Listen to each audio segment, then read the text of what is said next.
Confederation of horticulture association of India या राष्ट्रीय स्तरावरील उद्यानिकी महासंघानं अकोला येथील पंजाबराव देशमुख कृषी विद्यापीठाला कृषी शिक्षण, संशोधन आणि उत्पादन वाढीमध्ये केलेल्या उल्लेखनीय योगदानाबद्दल संस्थात्मक फेलो राष्ट्रीय पुरस्कारानं सन्मानित केलं आहे।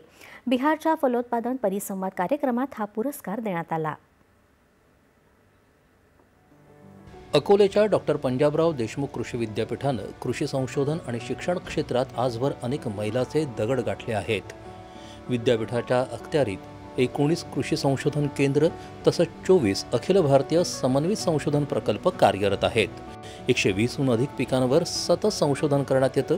आतापर्यंत विद्यापीठानं 196 नवीन पीक वाण विकसित केले आहेत, तर 68 शेती उपयोगी यंत्र अवजारं विकसित करून बळीराजाला दिलासा दिला आहे।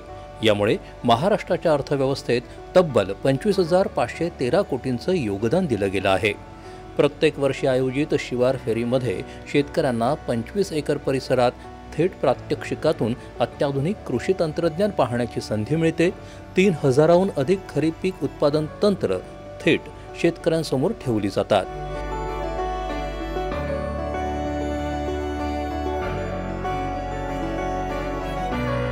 कृषी विद्यापीठात शेकडो प्रकारच्या फुलांची शेती पाहायला मिळते।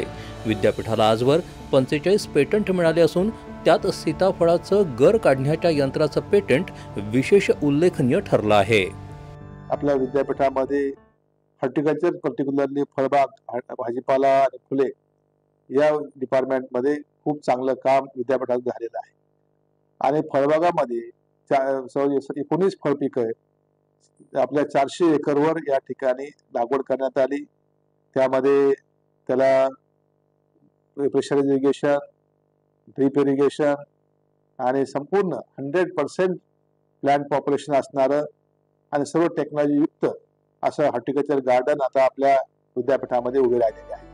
विद्यापीठाच्या 3900 हेक्टर क्षेत्रावर संशोधन प्रयोग आणि बीजोत्पादन प्रक्रिया राबवल्या जातात। आतापर्यंत 68,000 विद्यार्थ्यांनी पदवी प्राप्त केली असून अनेक कृषी तज्ज्ञ देशासाठी घडवले आहेत। शैक्षणिक नवोन्मेषामध्ये अग्रेसर ठरलेले हेच विद्यापीठ फ्रान्सच्या इकोसेर्ट आणि इंग्लंडच्या कॉटन कनेक्ट यांच्या सहकार्यानं सेंद्रिय शेती व्यवस्थापनातील आंतरराष्ट्रीय पदव्युत्तर पदविका सुरू करणारं देशातलं पहिलं कृषी विद्यापीठ ठरलं आहे। प्रोडक्शन लागवडीपासून तर काढणीपर्यंत सर्व तंत्रज्ञान शेतकऱ्याला एका जागेवर बघता यावं, अद्ययावत तंत्रज्ञान या ठिकाणी आपल्याला बघता यावं आणि त्याच्यामध्ये सगळ्यात महत्त्वाचं की आपल्या विद्यार्थी शेतकऱ्यांना प्रत्येक फळ पिकामध्ये कोणतं आपल्याकडे येऊ शकतं त्याचा कॉन्फिडन्स वाढावा म्हणून हे आपण लार्ज स्केल डेमॉन्स्ट्रेशन आपल्या विद्यापीठामध्ये आयोजित केलेलं आहे। आणि विद्यापीठ अशा वेगवेगळ्या बाजूंना आपण रिसर्च, एक्सटेन्शन, एज्युकेशन आणि सिल्क प्रोडक्शनमध्ये काम करत आहे। देशाचे पहिले कृषी मंत्री डॉक्टर पंजाबराव देशमुख यांच्या नावानं स्थापन झालेलं अकोला कृषी विद्यापीठ आज कृषी परिवर्तनाचा दीपस्तंभ ठरत आहे। शिक्षण, संशोधन आणि प्रसार या त्रिसूत्री उद्दिष्टांच्या माध्यमातून विद्यापीठ सतत नव्या वाटा दाखवत आहे। दूरदर्शन बातम्यांसाठी विशाल बोरे, अकोला। बांगलादेशमध्ये आंतरराष्ट्रीय फौजदारी न्यायाधिकरण